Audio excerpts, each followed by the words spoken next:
El crepúsculo se filtraba a través de los ventanales de la antigua biblioteca de San Lorenzo, proyectando sombras alargadas sobre las estanterías de roble que custodiaban siglos de conocimiento. En una mesa apartada, Lucía y Adrián compartían un silencio cargado de una tensión eléctrica, una danza silenciosa de gestos y microexpresiones que decía mucho más de lo que sus labios se atrevían a pronunciar. Para un observador casual, solo eran dos personas conversando sobre manuscritos antiguos, pero para un analista del comportamiento humano, lo que ocurría allí era una clase magistral sobre la arquitectura de la confianza y el lenguaje críptico del cuerpo femenino. Cada vez que Lucía ajustaba su postura o permitía que sus dedos rozaran los de Adrián, estaba enviando señales codificadas que se originaban en lo más profundo de su sistema límbico, esa parte del cerebro encargada de procesar las emociones y los instintos de supervivencia más primarios. El contacto físico no es un evento aleatorio en la interacción humana, es, en realidad, un sistema de verificación de seguridad que ha evolucionado a lo largo de milenios para determinar quién es un aliado, quién es un extraño y quién es alguien que ha logrado penetrar las murallas del santuario personal. Mientras Adrián explicaba un pasaje del texto, Lucía reposó sus manos sobre la mesa, dejando las palmas hacia arriba y exponiendo la parte interna de sus muñecas. Este gesto, aparentemente insignificante, es en realidad uno de los indicadores de confianza más poderosos y ancestrales que existen en la especie humana. Desde una perspectiva neurobiológica, la cara interna de la muñeca es una zona de extrema vulnerabilidad. Aquí, la piel es delgada y las venas y arterias, como la radial y la cubital, se encuentran muy cerca de la superficie.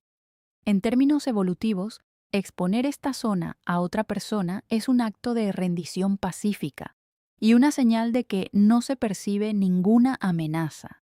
Cuando una mujer permite que su acompañante vea o incluso toque esta área, está desactivando de manera subconsciente sus mecanismos de defensa. Es un mensaje directo a la amígdala del otro. Me siento segura a tu lado. En la muñeca reside el pulso, el ritmo mismo de la vida, y permitir que alguien se acerque a ese metrónomo biológico implica un nivel de intimidad que precede a cualquier declaración verbal. Adrián, consciente de la sutileza, notó cómo el vello de los brazos de Lucía se erizaba ligeramente ante la proximidad, una respuesta galvánica de la piel que confirmaba que su sistema nervioso estaba en un estado de alerta positiva, de excitación controlada y receptividad. La conversación fluyó y Lucía, en un movimiento fluido y cargado de intención estética, se pasó la mano por el cabello, dejando que algunos mechones cayeran sobre sus hombros. El cabello femenino ha sido, a lo largo de la historia y en diversas culturas, un símbolo de identidad, salud y vitalidad. Pero, más allá de su valor estético, el cabello es un termómetro emocional. Cuando una mujer permite que un hombre se acerque a su cabello o, mejor aún, que lo toque, está abriendo las puertas de su esfera de seguridad personal. El cuero cabelludo es una zona ricamente inervada y el contacto en esta área libera oxitocina, la hormona del vínculo y el apego. En el caso de Lucía, el acto de acomodar su cabello mientras miraba a Adrián no era solo un gesto de coquetería, sino una invitación a observar su vulnerabilidad. El cabello protege la cabeza, la sede del intelecto y el centro de control del cuerpo. Permitir que alguien interactúe con él es ceder el control sobre el espacio más privado de uno mismo. Hay algo profundamente ritualista en el tacto del cabello. Recuerda a los comportamientos de acicalamiento de nuestros antepasados primates, donde el contacto físico en las zonas superiores del cuerpo servía para fortalecer la cohesión del grupo y reducir los niveles de cortisol, la hormona del estrés. En ese rincón de la biblioteca, el simple hecho de que Lucía no retrocediera cuando un mechón rebelde fue suavemente apartado por los dedos de Adrián, marcó un hito en su jerarquía de confianza emocional. A medida que la noche avanzaba y la atmósfera se volvía más íntima, ambos decidieron caminar hacia la salida. Al cruzar el umbral, Adrián colocó su mano momentáneamente en la cintura de Lucía para guiarla entre la gente que comenzaba a congregarse en el vestíbulo. La cintura es una zona de transición crítica. Se encuentra en el núcleo del cuerpo, cerca del centro de gravedad y de órganos vitales protegidos por la cavidad abdominal. Desde un punto de vista técnico, el acceso a la cintura representa la entrada en la zona íntima, que suele definirse como el espacio de menos de 45 centímetros alrededor de una persona. Permitir el contacto en la cintura es un indicador de que la mujer ha aceptado al otro como un protector o como un igual en términos de proximidad física.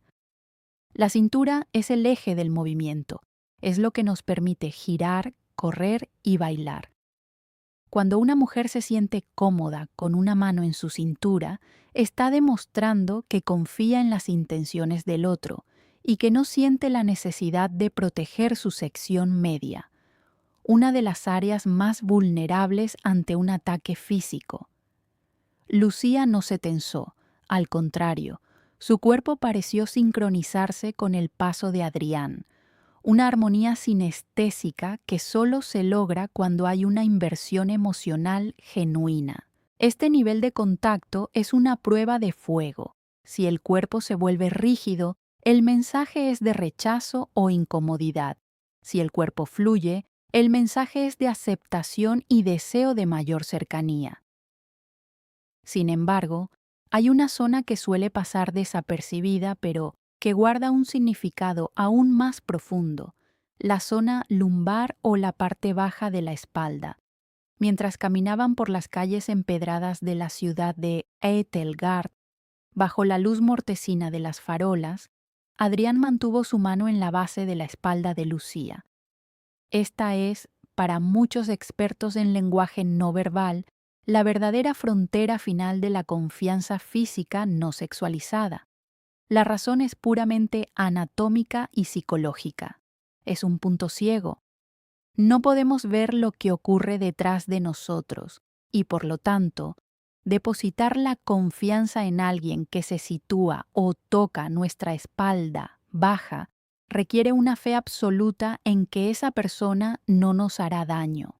Es el área donde se encuentra el sacro, un hueso que en la antigüedad se consideraba sagrado porque se creía que era la última parte del cuerpo en descomponerse y el ancla del alma. El contacto en la parte baja de la espalda es un gesto de guía, de apoyo y de posesión benevolente. Para Lucía, sentir la palma de Adrián en su zona lumbar le proporcionaba una sensación de seguridad y estabilidad. No era una presión invasiva, sino un recordatorio constante de su presencia. En la psicología del contacto, esta zona actúa como un estabilizador emocional. Permite que la mujer se sienta respaldada, literalmente, lo que a su vez refuerza su disposición a abrirse emocionalmente en otras áreas de la relación. Finalmente, llegaron a un pequeño puente que cruzaba el río de la ciudad. Se detuvieron a observar el reflejo de las estrellas en el agua. Fue allí donde el contacto alcanzó su cúspide comunicativa, el rostro. Lucía giró su cabeza y Adrián, con una delicadeza casi quirúrgica, acunó su mejilla con la mano. El rostro es el mapa más detallado de nuestra identidad. Contiene la mayor concentración de receptores sensoriales y es la fuente de todas nuestras expresiones faciales, gobernadas por los nervios craneales que conectan directamente con el cerebro emocional. Tocar el rostro de una mujer es acceder a su esencia más pura. Es el indicador último de la entrega emocional. A diferencia de otras zonas del cuerpo que pueden estar sujetas a contactos accidentales o sociales, el rostro es territorio sagrado.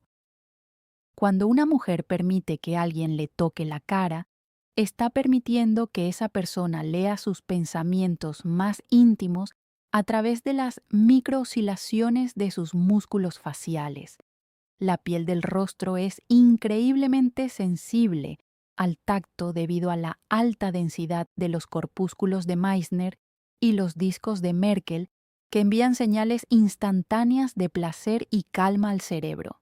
Lucía cerró los ojos, un acto de vulnerabilidad total, renunciando a su sentido de la vista y confiando plenamente en el tacto de Adrián.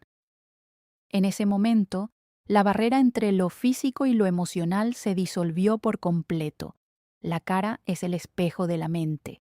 Y permitir ese contacto es decir, sin palabras, que no hay secretos ni máscaras entre ambos. Este recorrido por las distintas zonas de contacto revela que el cuerpo humano es un instrumento de comunicación de una precisión asombrosa. Cada zona tiene su propia gramática, su propia sintaxis y su propio peso emocional. El contacto físico no es un fin en sí mismo, sino un medio de transmisión de datos bioemocionales. A través de la piel, intercambiamos información sobre nuestros niveles de estrés, nuestro deseo de vinculación y nuestra capacidad de confiar en el otro. Para Lucía y Adrián, este proceso no fue consciente, pero fue la base sobre la cual construyeron su conexión. La ciencia nos dice que el contacto físico reduce la producción de cortisol y aumenta la liberación de dopamina y serotonina, creando un estado de bienestar que refuerza el vínculo social. Sin embargo, más allá de la bioquímica, está la narrativa de la experiencia compartida. Cada caricia permitida fue un peldaño en la escalera de su relación, una validación constante de que el otro era una presencia segura y deseada. La importancia de entender estas señales radica en que el cuerpo a menudo es más honesto que las palabras, mientras que el lenguaje verbal puede ser manipulado o filtrado por las convenciones sociales. Las respuestas del sistema nervioso autónomo son mucho más difíciles de fingir. La dilatación de las pupilas, el cambio en el ritmo respiratorio ante un toque en la muñeca, el relajamiento de los hombros cuando alguien acaricia el cabello o la inclinación del cuerpo hacia el otro cuando hay contacto en la cintura, son todas pruebas irrefutables del estado interno de una persona. En la historia de Lucía y Adrián, estos momentos de contacto físico actuaron como hitos en un mapa de descubrimiento mutuo. No se trataba solo de la piel tocando la piel, sino de dos arquitecturas emocionales que encontraban puntos de unión y soporte. El contacto físico, por tanto, funciona como una forma de comunicación emocional que trasciende lo intelectual. Es un lenguaje que hablamos antes de aprender las palabras y que seguimos usando cuando las palabras ya no son suficientes. En la interacción entre un hombre y una mujer, la voluntad de ella de permitir el acceso a estas zonas específicas, la muñeca, el cabello, la cintura, la espalda baja y el rostro, constituye una jerarquía de confianza que debe ser respetada y valorada. Es un proceso gradual de revelación. No se puede acceder al rostro sin haber pasado primero por la aceptación del contacto en las zonas periféricas. Es una danza de permiso y recepción, donde cada paso adelante consolida la inversión emocional de ambos. Al final de la noche, mientras regresaban en silencio, Lucía entrelazó su brazo con el de Adrián. Este último gesto, que combinaba varios de los puntos mencionados, era la síntesis de todo lo aprendido. Había una conexión establecida que ya no dependía del análisis técnico de las zonas de contacto, sino de la fluidez de un vínculo ya formado. La confianza se había transformado en algo tangible, una presencia casi física que los envolvía. La biología había cumplido su función, el sistema límbico había dado su aprobación y la comunicación emocional había alcanzado un estado de plenitud. La historia de estas dos personas en la ciudad de Etelgard es la historia de todos nosotros. Es el relato de cómo buscamos seguridad, reconocimiento y amor a través del mapa táctil de nuestra propia piel. Para entender profundamente este fenómeno, debemos considerar que cada individuo trae consigo un historial único de experiencias que moldean su sensibilidad al tacto. Lo que para Lucía era una señal de confianza, para otra persona podría ser una invasión, dependiendo de su contexto cultural y personal. Sin embargo, las constantes biológicas permanecen. El ser humano es una criatura social que necesita el contacto para prosperar. Desde el momento del nacimiento, el tacto es el primer sentido que nos conecta con el mundo y con los demás. A medida que crecemos, ese sentido se especializa, convirtiéndose en una herramienta sofisticada para navegar la complejidad de las relaciones adultas. Las zonas de vulnerabilidad que Lucía mostró a Adrián son las mismas que han definido la intimidad humana desde el principio de los tiempos. En conclusión, la disposición de una mujer a permitir el contacto físico en áreas específicas es un testimonio de su mundo interior. Es un indicador de que el hombre frente a ella ha demostrado ser digno de su confianza, alguien que no solo respeta su espacio físico, sino que también comprende la carga emocional que cada contacto conlleva. La ciencia y la narrativa se entrelazan aquí para recordarnos que somos seres profundamente integrados, donde el cuerpo y la mente no son entidades separadas, sino una sola voz que clama por conexión. Adrián y Lucía, al final de su jornada, no solo se conocían mejor a través de sus palabras, sino que se habían reconocido a través de un lenguaje silencioso, antiguo y poderoso, que reside en cada centímetro de nuestra piel y en cada latido de nuestro corazón. El viaje a través de las zonas de confianza es, en última instancia, el viaje hacia el corazón del otro, un camino pavimentado con gestos pequeños pero significativos que construyen la catedral de una relación duradera. La sutileza de estos intercambios es lo que define la calidad de la conexión humana. No es la fuerza o la frecuencia del contacto lo que importa, sino la intención y la sintonía. En un mundo cada vez más mediado por las pantallas y la distancia digital, redescubrir la importancia de la presencia física y el significado del tacto consciente es más vital que nunca. Lucía, al permitir que Adrián navegara por sus zonas de seguridad, no solo le estaba dando acceso a su cuerpo, sino que le estaba entregando las llaves de su bienestar emocional. Y Adrián, al responder con delicadeza y conciencia, estaba aceptando la responsabilidad de cuidar ese tesoro. Así, entre las sombras de la biblioteca y las luces de la ciudad, se escribió un capítulo más en el eterno libro de la psicología humana. Un libro que no necesita palabras para ser comprendido, solo la capacidad de sentir y la sabiduría de saber interpretar el sagrado lenguaje del tacto.